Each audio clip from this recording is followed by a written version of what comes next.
Hello, miracle workers! Welcome again to another episode of Unlocking Miracles, Janergy's Guide to Life, Love, and Leadership. I'm so excited for today's episode because we're talking about more miracles.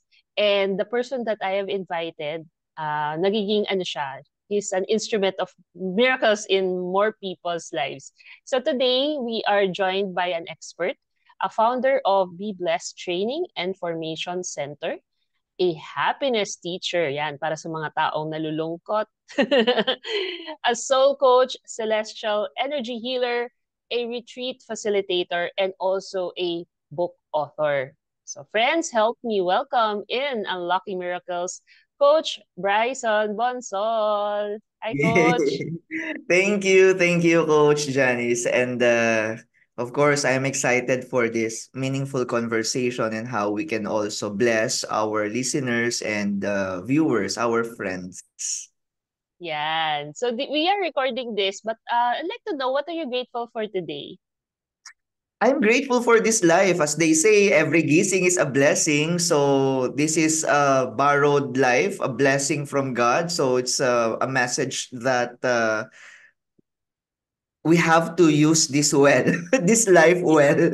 So this life is also a blessing. And of course, the things that I do, the things I am busy about. So those are the things I am grateful for. Yes, thank you. Coach, for those who don't know you, kindly give us a brief background of what prompted you to go into this kind of space in this business. Because I've interviewed na before, but those who are new to you, yan, briefly tell them ano ba yung inspiration behind or your why you are in this space of uh, coaching, training, ganyan. All right. So I used to be a campus minister in the Ateneo de Manila University in high school department. So I enjoy my work there. But there's something in me that I would say uh, a larger, a bigger calling. And this calling is why not establish a training center, a company. And so that's what I did. So I established in 2012. And then I was still working in Ateneo those times, and another push from the universe, I would say, why not try to become full time in your own training center? And then of course that's difficult. No, I enjoy my work. I enjoy every person that I meet in the school, but there's this another call to become full time, and it's a jump. So, cut the long story short, after discernment, I left the university, and then I became full time in my own training center, teaching people how to be happy. That's my main purpose. I would say main purpose in life. Just like any other subjects in school, happiness can also be taught. Because personally, I was also searching for my own happiness. And I believe everyone wants to be happy. Everything that we do, I would say, is anchored on that question. What can make me happy? How can I be happy? And so, since I'm a speaker, I asked myself, what will be the signature program of my company? As many would already give leadership training, team building. How can my services, in a way, be different or unique? So, since I am also, I would say, I have a happy disposition in life. I love laughing. I love sharing jokes. So I thought of why not create a workshop that will teach people the science and psychology of happiness. So I was inspired by this book. The title of the book is The How of Happiness, written by Dr. Sonia Lubomirsky.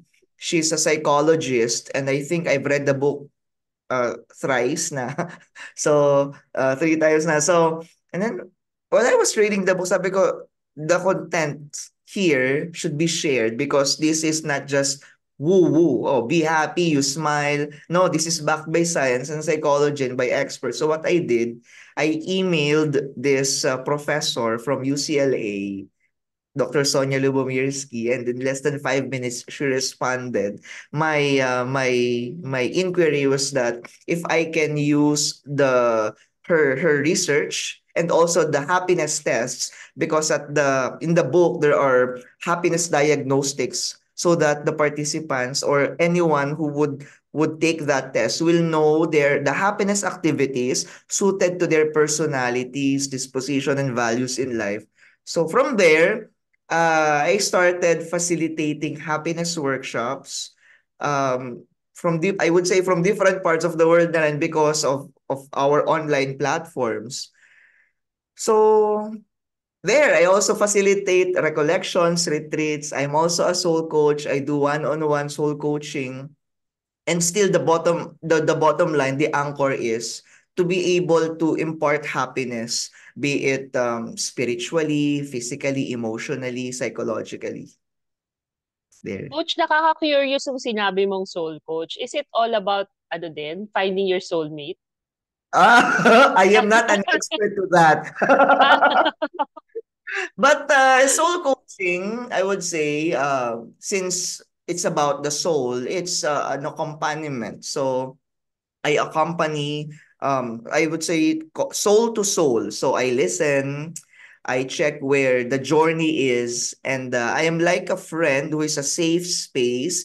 And in soul coaching naman, I incorporate na other modalities. So if I feel that the coachee needs manifestation techniques, I would share some manifesting techniques. Also include NLP and other healing modalities as well. So, and also if the coachee is open to like oracle reading, I also do that during the session for Wow. guidance. Ang dami talagang gifts ni Coach Bryson na pwedeng i-share, especially those who are in need of healing, in need, Mhm. whether it's physical, emotional, spiritual, no? So, yan. I encourage you guys to get in touch with Coach Bryson kasi talaga makakatulong siya sa inyo. Okay, let's talk about miracles. This is my newest podcast. It's called Unlocking Miracles. And I know marami kang mga miracle stories na baon. But in the interest of time, medyo limited lang time natin to talk about it. No? So you can share with us, Coach Bryson, any 2 to 3 favorite miracles that you have, pwedeng sa'yo or pwedeng sa mga friends or sa mga clients na natulungan. Go ahead. Okay. So I have two miracles in mind right now. So first, the miracle of being self-employed. I remember when I resigned, one of my mentors and friends, sabi niya, ah, Bryson, so sorry for the word, nagpapakamatay ka ba? Because the context is, maganda na yung work mo dyan. Okay naman, okay, you're happy. What are you doing with your life? So parang ganyan. So, and since 2014, I resigned in 2014. So it's 10 years now. We're recording in 2024 now as we're speaking. So I would say it's a miracle, the miracle of divine providence. Of course, I have struggles as a business owner. Of course, we pray as a business owner. We pray for clients to serve. And there are also moments na, oh my gosh, and then as an adult, I also have bills to pay and financial responsibilities. And of course, preparing for the future as well. And looking back, I would say it's a miracle of faith. Faith that God really provides, that we are always supported. Now that has become my mantra, that I am always supported, that I am never off track. Because how it's actually in the Bible that how can I Psalm 139, sinasabi doon, wherever I go you are there. I cannot hide from your presence. So wherever I go, whatever I do, for as long as, of course, when I make a choice, it's properly discerned, reflected, and prayed upon, things will unfold miraculously. So that's one. I can, Of course, I have to support myself as an adult. I can eat 3 times a day. That's a miracle. And being able to serve thousands and thousands of people because of this ministry, because of my work. So first, the miracle of divine providence. So I'm sharing this for our listeners so that when you feel in your heart, and actually it's your soul speaking to you, reaching out to you, that you are being invited to do something that will give you more meaning in life, why not do it? Of course, pray for it first, discern first, and then by God's generosity, we cannot outdo the generosity of God.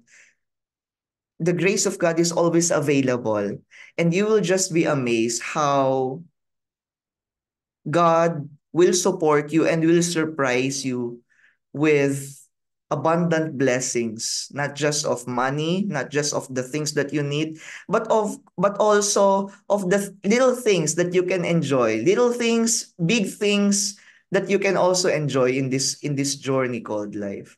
So that's one. I love Um, that, Coach Bryson. Naalala ko yung mga kwento mo nung tungkol sa sasakyan mo. Can you share ah, that also? of course, financial people, financial experts would tell us that when you purchase a car, for example, and now I'm in a condo, they call it liability because they get money from out from your pocket, right? So yes, you would say it's a liability, but I will also say that it's also a miracle from God. I ask for it, and then I do not know how I can pay it. Money just arrives, money just comes, no? But I am sharing this because my journey is very different from the journeys of the people around us. Some would, oh, I have to. That's good, no? That you have a buffer money. Okay, but yeah, so that's a miracle as well. When we ask, God really gives us because I use that for my work as well. No? We also, deep inside, we also want to experience convenience. So for us to be convenient, okay, sige, we drive from our home, from our place to the places where we're going to speak. So that's God's providence as well. So my first car has already been paid. Now I have second car. Kasi pay for it. So, Ito pa, so Coach, yung ano, di ba I remember you were telling yung car mo na pinag-pray mo is yung eksaktong color, yun din yung nakuha mo. Tama ba? yes, yes, So, yes. you have a different car now? Iba na?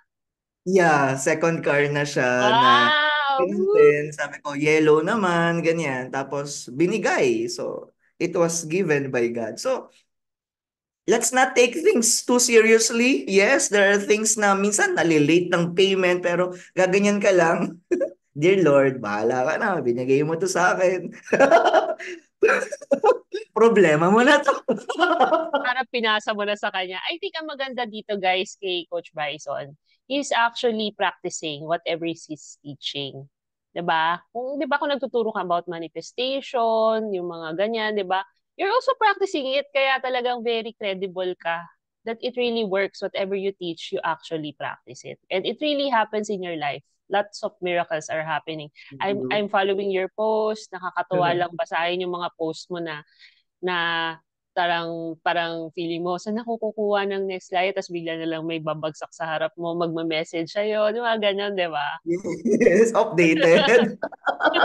So that's the Updated, first, no? syempre. And then, ano na siya, nanganak na, I would say na, okay, from one miracle to another miracle, hindi ka pa ba maniniwala sa kabutihan ng Diyos, sa kabutihan ng universe sa'yo? So, mas lalo, oo nga pala, no? So, minsan, of course, dumadating tao rin tayo, dumadating yung minsan I also like you have doubts, I also have doubts, and then when I look back, no, in retrospect, God has been so faithful and generous in His goodness. So Okay, nangyari na before, mas malala pa nga before, nagawa ng Diyos na nagawa ng paraan, magagawan 'to ng paraan. So, mga ganyan. So, those are miracles. So, one miracle can lead to another miracle. And then my second story naman, I always carry this with me because I I volunteer to give talks inside a prison. So, um, for example, when I let the inmates, ang tawag sa kanila, persons deprived of liberty. So PDL. So they're called PDL, no? Persons deprived of liberty. So there are also faith sharing, so mga small group sharing. So magbibigay ako ng input and then may reflection questions and then they will share about it, small group. And then after the small group, may big group sharing, plenary sharing, about 200 inmates, no, participants. And then so many are eager to share. And if I may just summarize yung mga nag-share do sa plenary, they are thankful. Ito, to my surprise, inside the prison, I would say it's a hellish experience. Impyerno. Nalayo ka sa mahal mo sa buhay. Yung pagkain naman doon ay hindi naman kagaya ng pagkain natin dito sa labas. Napakasimple, minsan kaunti pa. Masikip doon, mainit. So, and of course, dahil deprived ka nga of liberty, yung mga nagagawa mo dito sa labas, sa laya, as they call it, hindi mo na magagawa doon sa loob. To my surprise, yung mga nagstay na doon, naiyak na rin sila. Ang dami na nilang nailabas na emotion. But to my surprise, most of them would say it's a heaven experience for them to be there. Because inside the prison, inside the correctional institution, they were able to meet God. They were able to have a deep relationship with God in a personal, beautiful way inside. And that will not happen if they're not there inside. So, yung iba nga, emotional pa, sabihin nila, yes, maraming challenges dito sa loob. Naghihintay kami kung kailan kami lalaya. Napakatagal ng proseso. Napakatagal. Yung iba doon, na-serve na nila yung dapat nilang i-serve but they're still inside waiting, no? Pero they're still grateful. And for me, parang sampal yun. Pak, pak. Oh, Bryson, makinig ka. Okay? Nagbabahagi sila na sa loob, kahit na marami silang challenges inside, they're able to shift their mindset, they're able to shift their faith, no? Na talagang mas lalong lumalim pa yung faith nila. So after listening to them, sabi ko, yun ang miracle. Na kahit na hindi mo gusto yung surroundings mo, yung circumstance mo, you can still see light there. There is hope there.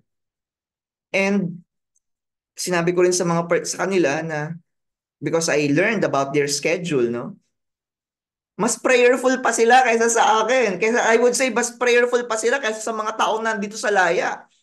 Sabi ko para kayong mga monks, para kayong mga mongha. Kasi 3 a.m. pa lang, 3 a.m. Some of them would wake up and would pray the chaplet of divine mercy at 3 a.m. Tapos sunod-sunod na yan. They pray the rosary every day. They attend mass every Sunday. Grabe. Tapos one time may nag-share pa sa akin during may typhoon dito noon sa Philippines. So nabalitaan nila na may typhoon. What they did, they skipped their meals, fasting. They did fast. No, nag-fasting sila and as they were fasting, sacrificing, they were also praying. The Holy Rosary, they were praying na yung bagyo malusaw. So see, they're praying for us. They are also praying for us. That's a miracle, no? Na talagang wow, a change of heart inside. So I know I can still share many miracles in my life, but of course, given the time, so I hope yung shinare ko ay Wow. Thank you, makapag ano Coach, for rin. sharing that, no? Because to us na hindi ganun kadalas or never pa naka-experience mag-visit ng prison, 'di ba? It's a good thing to know that ganun yung ano nila, yung nangyayari sa loob. That Mm. they are blessed in a way na baka nga mas closer pa sila kay God because na dahil Words. limited yung things that activities that they can do, they can Mm. really devote more time to prayer, 'di Yeah. ba? To and talagang matutuwa ka na lang every time na mayroong dumadating din sa'yo na blessing do'n, 'di ba? Kasi nga limited talaga yung galaw mo, limited yung freedom mo. And Mm. so because of that, you get to fully appreciate the freedom that you have right now. I'm Mm. interested, coach. Ano yan? Is that a volunteer work or is that something that you do on a regular basis? What I do, I have friends kasi na matagal na talagang pupunta doon. What they do, nagdadala sila ng food, nagpapa-party sila kasi malungkot talaga sa loob eh. Yung iba walang dalaw for decades na walang dumadalaw na pamilya. Paano dadalawin? Mahirap nga sila, yung pamilya nila, panggagastos pa. Tapos yung tinatawag nila tawid dagat. So, yung iba taga Mindanao, taga Visayas, yung iba taga Oh. ibang isla, pupunta pa dito sa Metro Manila. So, masyadong So, ang ginagawa nila, so magdadala sila ng toiletries, yung mga friends ko. And then for formation, para naman hindi lang sila pupunta doon magpapakain, they invite me to give like happiness workshop Ah. inside. Yun nga, recollection. So it's a volunteer work as well. So I'm not paid to do that. And in my own prayer, sabi ko, okay, Lord, this is my way of saying thank you to you. But what happens is I thought that I was the one giving, but actually I was the one receiving. No, Oh, yes, when I go yes. there, no, when I listen to them, I was also receiving reflections. No, I also listen to the voices. I would say the voice of God, voices of the angels through them, through the inmates. So, ayun. Beautiful. Yeah, thank you for sharing that. So to those listeners out there, nakikinig ng podcast na to, nanonood, I'm encouraging you, no, do something different naman siguro in your birthday, no, na parang instead of the regular magpapaparty ka and all that, no, why not try to do something like that, an outreach program wherein you can visit those brothers and sisters natin na in prison and possibly support them and get Hmm. to be inspired by their stories, no? By their transformed hearts. Yeah. Nakakatuwa lang na maisip na, 'di ba, ang akala natin na burden, no, is becoming a blessing pala because Hmm. of that, with the experience. Thank you for sharing, Coach Bryson. Okay, on to our last question for this episode na I'm sure kayang-kaya mo naman sagutin tong question na to. Hindi to mental. Coach, I'd like to know from you, if you were to be reborn again, would you want to have a different life or you still want to be the same Coach Bryson? Wow, that's Ah. tempting. That's tempting.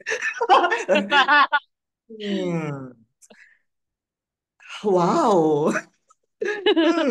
Parang may magic, parang may genie, no? Gumabalik ka, gusto mo ba Oo, 'di same? ba?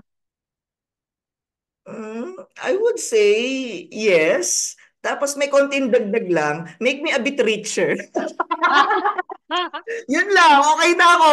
Same Bryson, same parents, same, well, hindi rin pala kasi kung richer, baka actually ganito yun eh, mag-iba lang ng konti lang, no? Parang maglagay ka lang ng konting ingredient sa buhay mo. Mag-iiba na yung course ng lahat eh. As in, mag-iiba Totoo. na lahat eh. No? Yes. I would say ganito pa rin, pero mas malakas lang siguro yung faith. Mas positibo pa yung pananaw. Yon. Yeah. Kasi may We mga moments din na I think ano ka pa naman 'di ba bata ka pa nung nag-start ka talaga to venture into business. Would you want it na earlier pa?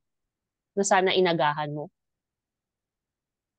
parang feeling ko tama lang. Parang Tama lang. mahihilaw rin pagka inagahan. Kasi hindi Oo. pa ako masyadong, I would say, formed. Mm. Mahalaga yung experiences eh. So, Yes. okay na yon that we gather experiences first. And then along the way, we can use those experiences so that we can share well. Tapos tayo rin, di ba? We love attending seminars, workshops. So the more we learn, the more we can share. So, yeah. Yes. Yan. Thank you for sharing that na yung mga workshops and seminars na nabanggit mo. Because in fact, kami nga ni Coach Bryson, nagkakilala kami sa isang workshop. Tama, no? It was the workshop of Shana Sino, I think, Yes. in 2013 ba yun or something. Yeah, And matagal then na. from that day on, talagang friends na tayo online. Although, di na nasundan yung pagkikita natin yata in person kasi nga 'di ba nag-pandemic. Do you have Mm. any upcoming public events or something that you could share to the group or to those who are watching us right now para they could support you then? All right. So, as we're recording, I have no public events pa na upcoming, but they can just check my social media accounts. I'm active naman on Facebook and on Instagram. So, what I have right now ay mga workshops for schools, for companies, no? Pero yung public, wala pa. Ina-advertise ko na lang, ina-announce ko na lang sa social media accounts pag meron. So, there. Oo. At ang galing nga lang kasi talagang captured market ka, no? Parang year on year talaga, ikaw na yung kinukuha ng mga schools, tama? Ng mga corporations na nagiging clients mo. And that really tells how good Coach Bryson is. Kasi, di True. ba, loyal na loyal sa kanya yung mga, kanyang mga clients. Yan. Do you have anything to promote pa? Do you have a book, new book? Do you have a new book? Well, my second book is entitled Seriously Crazy and Happy, mga kwentong nakaka-good vibes. So if you want a copy, just message me. Actually, few copies left na lang, so magre-reproduce na ulit ako ng copy. Magpapa-imprenta na ulit. So and Yes, then, of course, nice. if our listeners are also interested to have a soul coaching, so chine-check yung every area of life doon. So sa soul coaching kasi hindi lang siya basta magbibigay ako, I also listen and we do meditation. And yun nga, if the coachee is open to like readings, like oracle reading for guidance, clarity, and empowerment, I also do that. So if they're interested, they can just send me a private message and I will be happy to journey with them. Yes, ang dami. Ang dami niyong pwedeng matutunan kay Coach Bryson. Just reach out to him in his social media accounts, message him. Or if you want a connection, just message me. I can easily connect you to Coach Bryson. Thank you. Ayan, dami natin natutunan kay Coach Bryson.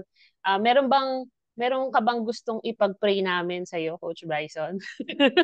Pag-pray. Okay. Maging okay ang ating adult life, mabayaran ng mga bills, okay na ako doon. Okay. May hinihintay ako na, hindi pala yun yung prayer mo. Ano yun? Ano yun? Ano yun? Ba't di ko alam? Hindi- baka gusto mo nang mahanap ang iyong soulmate. Nahanap ko na. Nahanap mo na? Oo. Oy, Walang hindi ako iba update. kundi ang Ano? Diyos. Ay, At ang ating sarili, ang ating soul. ayun, ayan, Diba? Hindi yan. na hinahanap yun.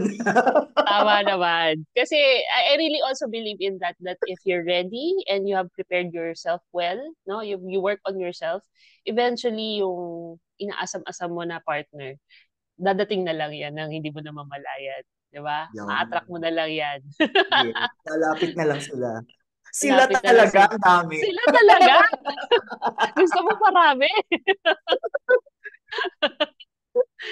Ayan. There you have it, friends. Ang saya ng kwentuhan namin. Actually, pag gusto niyo ng mga, I think mga laughter yoga, do you do that Yeah, also? I forgot to Ala. mention that. So I also Oo. facilitate laughter yoga, Ayan. support Kasi exercise. talagang laughter is the best medicine. Minsan, yun na lang yung kulang talaga sa buhay natin. No? Masyado tayong seryoso sa buhay. And Yeah. I believe kapag we put that into our daily habit of laughing and hugging, yung mga ganyang social, mga very basic lang, no, na minsan nakakalimutan na natin dahil masyado tayo nagpapayaman. Pwede namang magpayaman tapos Ganun pa Yes. rin, di ba? We still go back to the basics. So, yan, friends, I hope that you learned a lot from our guest today and I hope that you connect with Coach Bryson kasi talagang mabibless kayo immensely mabibless kayo sa kanya. So, that's it for today. I hope that you're blessed. If you're blessed, feel free to reach out to any of us for any support and encouraging you to like, subscribe, and rate this podcast and share this to your friends and family so that they too will be blessed. Let's continue unlocking more miracles in our lives and be a blessing to others. Cheers and see you in the next episode. Bye.